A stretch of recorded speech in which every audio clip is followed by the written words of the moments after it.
শুভেচ্ছা,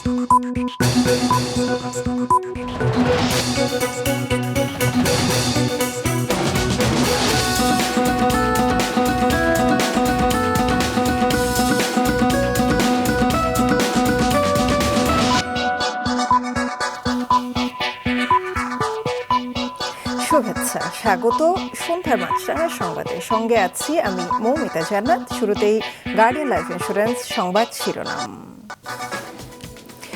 রাষ্ট্রপতির ক্ষমা প্রদর্শন নিয়ন্ত্রণে আইন হবে, বিভাগীয় পর্যায়ে হবে হাইকোর্টের স্থায়ী বেঞ্চ। জাতীয় ঐকমত্য কমিশনের সঙ্গে আজকের বৈঠকে এই দুই বিষয়ে একমত হয়েছে রাজনৈতিক দলগুলো। তবে এখন পর্যন্ত অন্তত 20টি গুরুত্বপূর্ণ বিষয়ে দলগুলোর মতৈক্য হয়নি বলে জানিয়েছেন কমিশন।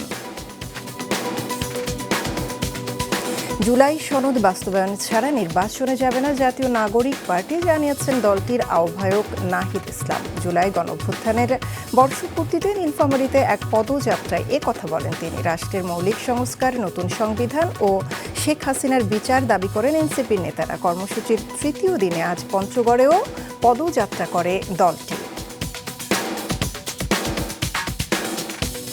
ভারত ভিসা দিয়েও সীমিত করা ইউরোপের বেশিরভাগ দেশে যেতে বাংলাদেশি কর্মীদের ভোগান্তি কাটেনি। গেল কয়েক মাস ধরে ইউরোপের 9টি দেশ ঢাকা থেকে শিক্ষক ভ্রমণ ভিসা দিলেও কর্মী ভিসা দিচ্ছে না, এজন্য আগের মতোই যেতে হচ্ছে ভারতে। অন্যদিকে ঢাকা থেকে ইতালির ভিসা পেতেও বিপাকে পড়ছেন অনেকে।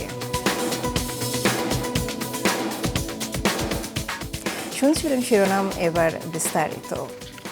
রাজনৈতিক দলগুলোর সাথে জাতীয় ঐকমত্য কমিশনের আজকের আলোচনায় রাষ্ট্রপতির ক্ষমা প্রদর্শন সম্পর্কিত বিধান এবং বিচার বিভাগ বিকেন্দ্রীকরণ বিষয়ে ঐকমত্য হয়েছে। দিনব্যাপী আলোচনা শেষে জানানো হয় রাষ্ট্রপতির ক্ষমা প্রদর্শনের আইন হবে, তবে এ বিষয়ে সিদ্ধান্ত নেবে পরের সংসদ। বিচার সাধারণ জনগণের দোরগোড়ায় পৌঁছে দিতে বিভাগীয় পর্যায়ে স্থাপিত হবে হাইকোর্টের স্থায়ী বেঞ্চ। বর্তমান সংবিধান অনুযায়ী রাষ্ট্রপতিকে কোনো আদালত, ট্রাইব্যুনাল বা অন্য কর্তৃপক্ষের দেওয়া সাজার মার্জনা, বিলম্ব ও বিরাম মঞ্জুর করা এবং যে কোনো দণ্ড মওকুফ, স্থগিত বা কমানোর ক্ষমতা প্রদান করা হয়েছে, যা পরিবর্তনের সুপারিশ করেছিল ঐকমত্য কমিশন। বলা হয়েছিল, বিগত সময়ে রাষ্ট্রপতির ক্ষমা প্রদর্শনের ক্ষমতা ব্যাপক অপব্যবহার হয়েছে। সুপারিশে বলা হয়েছিল, রাষ্ট্রপতি ক্ষমা প্রদর্শনের জন্য আলাদা আইন প্রণয়ন এবং ক্ষমা প্রদর্শনের জন্য 6 সদস্যের বোর্ড গঠন করা এবং সংবিধানের 49 অনুচ্ছেদ সংশোধন করার। তবে রাজনৈতিক দলগুলো একমত হয়েছে আইন প্রণয়ন ও সংবিধানের বিদ্যমান 49 অনুচ্ছেদ সংশোধনের বিষয়ে। এটি বাস্তবায়ন করবে আগামী নির্বাচিত সংসদ। এ বিষয়েও একমত তারা। আমরা বিগত সময়ে দেখেছি রাষ্ট্রে এই ধারার, রাষ্ট্রপতির এই ক্ষমতার যথেষ্ট অপব্যবহার হয়েছে। ব্যক্তিগতভাবে কোনো অপরাধের এগেনস্টে যদি কোনো শাস্তি হয়, যেমন কারো পিতাকে কেউ হত্যা করল, এই হত্যাকাণ্ডের বিচার হয়েছে তার ফাঁসি। এই ফাঁসিটা ইচ্ছা করলে কমিটি এবং রাষ্ট্রপতি এককভাবে ক্ষমা করতে পারবে না। তৈরি হয় এই বিষয়গুলোতে রাষ্ট্রপতির ক্ষমা অযোগ্য বলে সেগুলো বিবেচিত হবে। একই সাথে ঐকমত্য কমিশনের দ্বিতীয় দফায় 9ম দিনের আলোচনার পরের বিষয় ছিল বিচার বিভাগের বিকেন্দ্রীকরণ। বর্তমান সংবিধানে আছে রাজধানীতে সুপ্রিম কোর্টের স্থায়ী আসন বসবে, তবে রাষ্ট্রপতির অনুমোদন নিয়ে প্রধান বিচারপতি সময়ে সময়ে সার্কিট বেঞ্চ প্রতিষ্ঠা করতে পারবেন। এর পরিবর্তে সুপারিশ করা হয়েছে, রাজধানীতে সুপ্রিম কোর্টের স্থায়ী আসন থাকবে এবং প্রধান বিচারপতি কর্তৃক প্রতি বিভাগে এক বা একাধিক স্থায়ী বেঞ্চ থাকবে, যার সাথে একমত হয়েছে দলগুলো। পার্মানেন্ট বেঞ্চ করতে হয় হাইকোর্ট ডিভিশনের সংবিধানে পরিবর্তন এনে, সেই ক্ষেত্রে আমাদেরকে সুপ্রিম কোর্টের একটা আলোচনা সাপেক্ষে করা উচিত। আসলে এরকম একটা ঢাকা শহর রেখে তো আপনি শুধুমাত্র কোর্ট বিকেন্দ্রীকরণ করে পারবেন না। সুতরাং এটা রাজনৈতিক সিদ্ধান্ত। আমি যেমন কোর্টকে বিকেন্দ্রীকরণ করব, পুরো দেশের পুরো পরিবেশ পরিস্থিতিটাকে বিকেন্দ্রীকরণ করব। বিচার বিভাগ যাতে সম্পূর্ণভাবে স্বাধীনভাবে ফাংশন করে কাজ করতে পারে, সেখানে নির্বাহী বিভাগের কোনো হস্তক্ষেপ না থাকে এবং হয়রানি যাতে মানুষ না হয়। কমিশনের সহসভাপতি আলী রিয়াদ জানান, এখন পর্যন্ত অন্তত 20টি গুরুত্বপূর্ণ বিষয়ে ঐকমত্য হয়নি, কিন্তু আজকের বিষয়গুলোতেও রাজনৈতিক দলগুলো একমতে আসায় তিনি তাদেরকে ধন্যবাদ জানান। আলোচনায় আপনাদের অবস্থান হয়তো আরো জোরদার হবে, আপনারা আপনাদের অবস্থান তাৎক্ষণিক সেটা যুক্তি প্রদর্শন করতে পারবেন। কমিশনের পক্ষ থেকে আগামী 7 জুলাই পুনরায় আলোচনার দিন ধার্য করা হয়েছে। নুরুন নাহার উইলি, মাছরাঙা সংবাদ, ঢাকা। রাষ্ট্রের মৌলিক সংস্কারের মধ্য দিয়ে নির্বাচনের দিকে যেতে হবে বলেছেন জাতীয় নাগরিক কমিটি এনসিপির প্রধান সমন্বয়ক নাহিদ ইসলাম। নতুন বন্দোবস্তে নতুন বাংলাদেশ গড়ার স্লোগানে দলটির মাসব্যাপী জুলাই পদযাত্রার তৃতীয় দিনে নীলফামারীতে পথসভায় একথা বলেন তিনি। দুপুরে নীলফামারীর সৈয়দপুর থেকে আজ শুরু হয় এনসিপির জুলাই পদযাত্রা। শুরুতে জেলার সৈয়দপুর উপজেলায় হাতিখানা কবরস্থানে জুলাই গণ অভ্যুত্থানে শহীদ সাজ্জাদ হোসেনের কবর জিয়ারত করেন দলটির নেতাকর্মীরা। এরপর উপজেলার পাঁচমাথা মোড়ে পথসভা করেন তারা। এরপর পথসভা করেন জেলা সদর উপজেলার স্মৃতি অম্লান চত্বরে। কথা বলেন এলাকার মানুষের সাথে, শোনেন তাদের জীবন সংগ্রামের কথা, তুলে ধরেন দলের ভবিষ্যৎ পরিকল্পনা। আমরা আপনাদেরকে সাথে নিয়ে এবং চাঁদাবাজদেরকে উৎখাত করব, দুর্নীতিবাজকে উৎখাত করব। যারা দুর্নীতি করবে, যারা চাঁদাবাজি করবে, তারা হচ্ছে রাজনৈতিক দৌলতের পরিচয় দিচ্ছে। আমরা আপনাদের সহায়তা চাই, আমরা আপনাদের সমর্থন চাই। দিন শেষে নীলফামারী শহরের চৌরঙ্গি মোড়ে পথসভায় অংশ নেন এনসিপির কেন্দ্রীয় ও স্থানীয় নেতারা। আমরা অবশ্যই নির্বাচন চাই, আমরা নির্বাচিত সরকার চাই, কিন্তু অবশ্যই এই গণঅভ্যুত্থানে যারা হত্যা করেছে সেই শেখ হাসিনা এবং তাদের দোসর যারা বাংলাদেশের প্রতিটি এলাকায় এলাকায় এখনো লুকায় আছে, তাদেরকে বিচারের আওতায় অবশ্যই আনতে হবে। আমরা বলছি মৌলিক সংস্কার হইতে হবে, রাষ্ট্রের সংস্কারের মধ্য দিয়ে নির্বাচনের দিকে যাইতে হবে। আমরা আরো বলছি বাংলাদেশে একটা নতুন সংবিধান লাগবে। নীলফামারীতে পথসভা শেষে পঞ্চগড়ের উদ্দেশ্যে চলছে জাতীয় নাগরিক কমিটি এনসিপির পদযাত্রা। মাছরাঙা নিউজ ডেস্ক। জুলাই আন্দোলনে শুধু শিক্ষার্থীরাই নয়, অংশ নেয় নানা শ্রেণী পেশার মানুষ, যে কারণে শিক্ষার্থীদের কোটা সংস্কার আন্দোলন রূপ নেয় গণ অভ্যুত্থানে।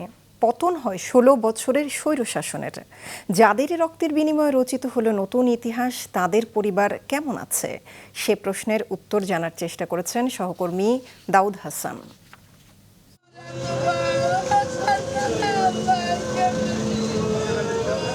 কে দেবে মা আলেয়ার এই প্রশ্নের উত্তর? কে থামাবে এই আহাজারি?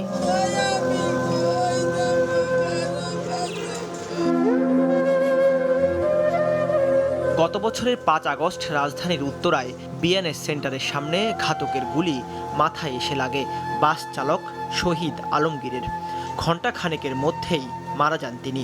সেদিনের সেই স্মৃতি মনে করতে গিয়ে মা আলেয়া বেগমের গগন বিদারী এই আহাজারি। একজন আই করতেছে আলমগীর গুলি খেয়েছে, আমি হতে দিচ্ছে, আমি আলমগীর কই আমি মেডিকেল আইন ওরে মনে নিয়ে আমার লই গেল। যাওয়ার পরে যাই দেখি আর হুতরে লম্বা করে হতা রাখছে বাথরুমের ভিতরে। আমি ডাক্তার করে দৌড়ে আলাইছি, দৌড়ে করতেছে আমার পোলাটারে বাঁচাইতে দিলেন, আমার একটা পোলা, আমার আর কিছু নাই। ছাত্রদের করে দেয়া এই চায়ের দোকান নিয়ে ব্যস্ত থাকার চেষ্টা করছেন আলেয়া।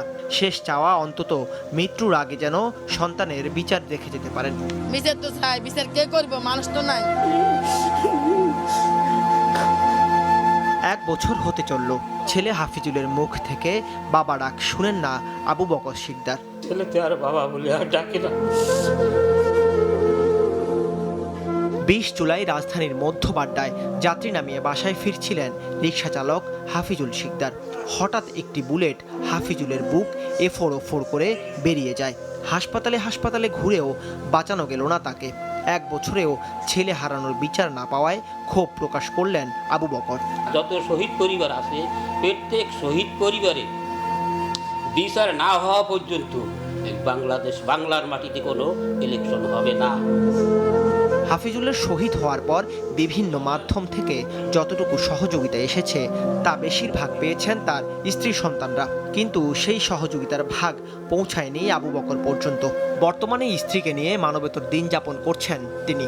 সরকার গুলো অনুদান দিছে, ঠিক পাওয়া গেছে, কিন্তু আমি পাইনি 4 বছর। আমি ওই 1.5 লক্ষ টাকা জুলাই ফাউন্ডেশন থেকে পাইছি, আর পাইনি। আর এই বড় বোন সালমা, সে আর কি আত্মসাৎ করিয়ে এই টাকাগুলো সব নিয়ে নিতে থেকে।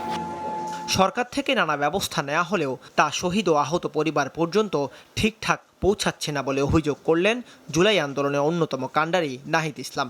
এর দায় সরকারকেই নিতে হবে বলে জানান তিনি। আর্থিক সুবিধা, বাসস্থান অনেক ব্যবস্থাই করা হয়েছে, কিন্তু সেই সুবিধাগুলো তাদের কাছে পৌঁছাতে নানান ধরনের জটিলতা তৈরি হয়, সেটি সরকারকেই সমাধান করতে হবে। হাজারো প্রাণ আর বহু আহতে পতন ঘটেছে আওয়ামী শাসনের। তবে আলেয়া আর আবু বকররা এখনও খুঁজে ফিরছেন তাদের সন্তানদের।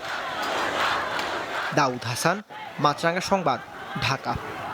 নির্বাচন নিয়ে নির্বাচন কমিশন থেকে এখনো কোনো নির্দেশনা আসেনি। এলে অবাধ ও সুষ্ঠু নির্বাচন অনুষ্ঠানে সহায়তা করতে সেনাবাহিনী প্রস্তুত রয়েছে বলে জানিয়েছেন মিলিটারি অপারেশন পরিদপ্তরের colonel staff colonel Mohammad Shafiqul Islam. দুপুরে ঢাকা সেনানিবাসে আয়োজিত সংবাদ সম্মেলনে তিনি জানান, 5ই আগস্টের পর থেকে এখন পর্যন্ত 4 শতাধিক কিশোর গ্যাং সদস্যকে গ্রেফতার এবং পাহাড়ে শান্তি রক্ষায় অভিযান পরিচালনা করা হচ্ছে।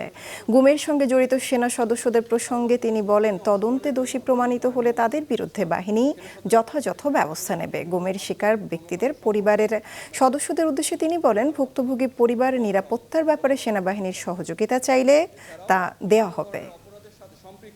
কিছু কিছু সেনা সদস্য যারা ডেপুটেশনে ছিল তাদের বিরুদ্ধে গুমের সাথে অভিযোগ এসছে এবং তাদের তদন্ত চলমান রয়েছে এবং তাদের এই তদন্তে যদি গুমের সংশ্লিষ্টতা প্রমাণ পায় তাহলে অবশ্যই বাংলাদেশ সেনাবাহিনী তাদের বিরুদ্ধে যথাযথ আইনানুগ ব্যবস্থা গ্রহণ করবে।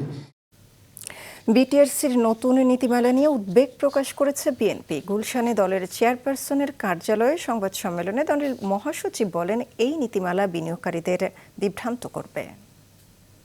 বাংলাদেশ টেলিযোগাযোগ নিয়ন্ত্রণ কমিশন বিটিআরসি সাম্প্রতিক draft telecom network licensing reform policy 2025 উদ্যোগে বিষয়টি বাংলাদেশ জাতীয় দল বিএনপির দৃষ্টিগোচর হয়েছে। তড়িঘড়ি করে সিদ্ধান্ত গ্রহণ করার বিষয়ে আমাদের উদ্বেগ প্রকাশ করেছে। তবে খসড়া নীতিমালা বিশ্লেষণ করে দেখা যায় যে এটি গুরুতর সমস্যা রয়েছে, যা টেলিকম খাতে সমতাভিত্তিক ও টেকসই উন্নয়নে বাধা দিতে পারে। গেল 24 ঘন্টায় দেশে ডেঙ্গুতে একজনের মৃত্যু হয়েছে। আক্রান্ত হয়ে বিভিন্ন হাসপাতালে ভর্তি হয়েছেন 358 জন। এদিকে প্রধান উপদেষ্টার বিশেষ সহকারী অধ্যাপক ডাক্তার সাইদুর রহমান বলেছেন, মানুষ সচেতন না হলে ডেঙ্গু পরিস্থিতি নাগালের বাইরে চলে যাবে। সকালে মহাখালীর স্বাস্থ্য অধিদপ্তরের চীনের দেওয়া ডেঙ্গু রোগ শনাক্তকরণ কিট হস্তান্তর অনুষ্ঠানে তিনি কথা বলেন। ডেঙ্গু শনাক্তে 19,000 পিস র্যাপিড কিট সহ ডেঙ্গু প্রতিরোধ বিভিন্ন উপকরণ দিয়েছে চীন সরকার। অনুষ্ঠানে আরও উপস্থিত ছিলেন স্বাস্থ্য অধিদপ্তরের মহাপরিচালক, চীনের রাষ্ট্রদূত। ডেঙ্গু পরিস্থিতি এখন পর্যন্ত নিয়ন্ত্রণে আছে, আমাদের প্রস্তুতি আছে, কিন্তু এই বার্ডেন যদি বেড়ে যায়, যেটা আমরা অ্যান্টিসিপেট করছি, যদি সামনে বেড়ে যায় হয়তো একটু ডিফিকাল্ট হতে পারে। সো উইল গ্রেটলি অ্যাপ্রিশিয়েট যে মানুষ যদি আসলে তাদের যে দায়িত্ব যেগুলো বলতেছি আমরা দিনের বেলা বেশ কিছু পরামর্শ সাধারণভাবে দেওয়া হয়েছে স্বাস্থ্য প্রশাসন, সেগুলো মেনে চললে হয়তো রোগীর চাপটা একটু সহনীয় পর্যায়ে থাকবে, সো চিকিৎসা ব্যবস্থা আমরা কন্টিনিউ করতে পারবো। ভারতে ভিসা দেওয়া সীমিত করায় ইউরোপের বেশিরভাগ দেশে যেতে বাংলাদেশি কর্মীদের ভোগান্তি কাটেনি। ইউরোপের 9টি দেশ গেল কয়েক মাস ধরে ঢাকা থেকে স্টুডেন্ট ভ্রমণ ভিসা দেওয়া শুরু করলেও কর্মী ভিসা দিচ্ছে না। এজন্য আগের মতোই যেতে হচ্ছে ভারতে। অন্যদিকে ঢাকা থেকে ইতালির ভিসা পেতে বিপাকে পড়ছেন অনেকে। মাশরিক রাহাতের রিপোর্ট।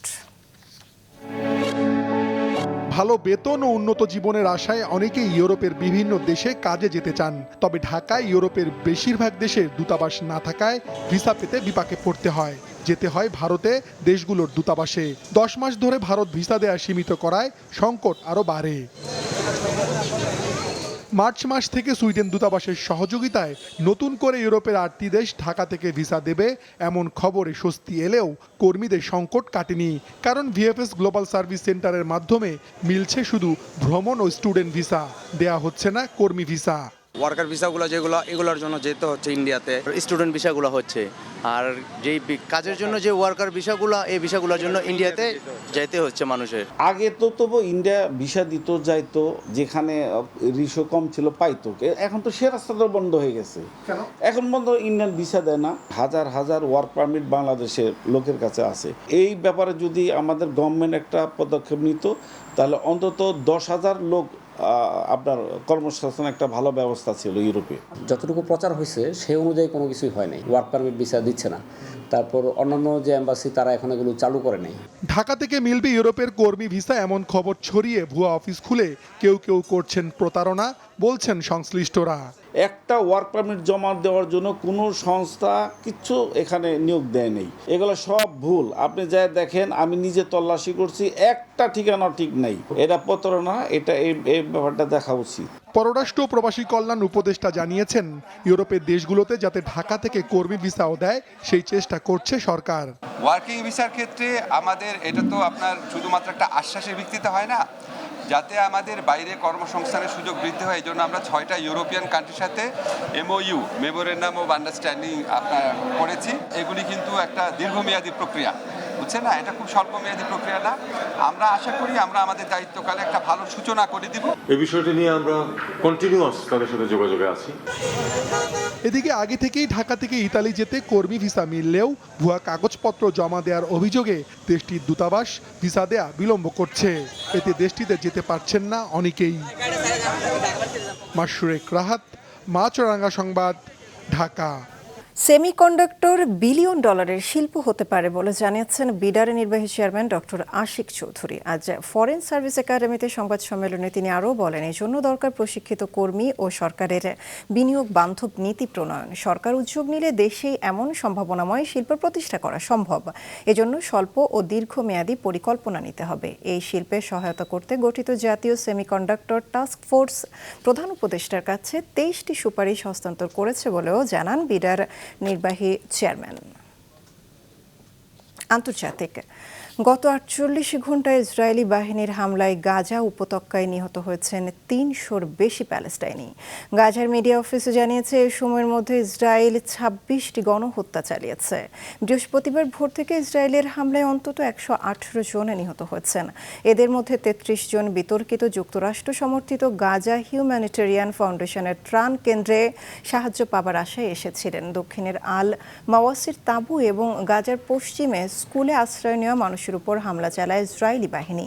মিডিয়া অফিসের বিবৃতিতে বলা হয়, মূলত আশ্রয় কেন্দ্র ও গাদাগাদি করে থাকা বাস্তুচ্যুত মানুষের উপর হামলা চালানো হয়। এছাড়াও বিশ্রাম কেন্দ্র, স্থানীয় বাজার, গুরুত্বপূর্ণ বেসামরিক অবকাঠামো ও খাদ্য খুঁজতে থাকা ক্ষুধার্ত মানুষদের উপরও হামলাগুলো চালানো হয়। খেলার খবর।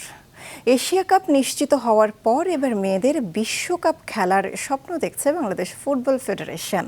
বাফুফের উইমেন্স উইং প্রধানের আশা, 2026-এ অস্ট্রেলিয়ায় সেরা 6 থেকে বাংলাদেশ বিশ্বকাপ খেলবে। তো আমরা যে কয় মাস এখন পাবো, আমি সেটাকে সেইভাবে ইউটিলাইজ করব এবং সেইভাবে পিটারের সাথে অলরেডি কথা হয়েছে। আমাদের টার্গেট থাকবে প্রথম 6-এর ভিতরে যাওয়া। আমাদের তো অনেক বেশি স্বপ্ন ওয়ার্ল্ড কাপ খেলা, তো সেটার জন্যই আমরা মাঠে নামবো এবং সেটার জন্যই আমরা কাজ করব। সন্ধ্যার সংবাদ শেষ করছে, তার আগে গার্ডিয়ান লাইফ ইন্স্যুরেন্স সংবাদ শিরোনামগুলো আরও একবার। রাষ্ট্রপতির ক্ষমা প্রদর্শন নিয়ন্ত্রণে আইন ও বিভাগীয় পর্যায়ে হাইকোর্টের স্থায়ী বেঞ্চ করায় সব দল একমত। এখনও 20টি গুরুত্বপূর্ণ বিষয়ে ভিন্ন মত। জুলাই গণ অভ্যুত্থানের বর্ষপূর্তিতে নীলফামারী পঞ্চগড়ে এনসিপির পদযাত্রা। জুলাই সনদ বাস্তবায়ন ছাড়া নির্বাচনে না যাওয়ার ঘোষণা নাহিদের। ইউরোপের বেশিরভাগ দেশে যেতে বাংলাদেশি কর্মীদের ভোগান্তি কাটেনি, ভিসা পেতে এখনও যেতে হচ্ছে ভারতে। এই ছিল সন্ধ্যার সংবাদে। ফেসবুকে আপডেট পেতে ভিজিট করুন মাছরাঙা টেলিভিশনের পেজে। ইউটিউব চ্যানেলে দেখতে পারেন আমাদের সংবাদ প্রতিবেদন অনুষ্ঠান। দর্শক, করোনার সংক্রমণ ফের শুরু হয়েছে এবং তা বাড়ছে। এ থেকে সুরক্ষিত থাকতে ব্যবহার করুন ফেস মাস্ক। এতক্ষণ সঙ্গে থাকার জন্য ধন্যবাদ জানিয়ে আমি মৌমিতা জান্নাত শেষ করছি সন্ধ্যার মাছরাঙা সংবাদ। এই দিন এইভাবে।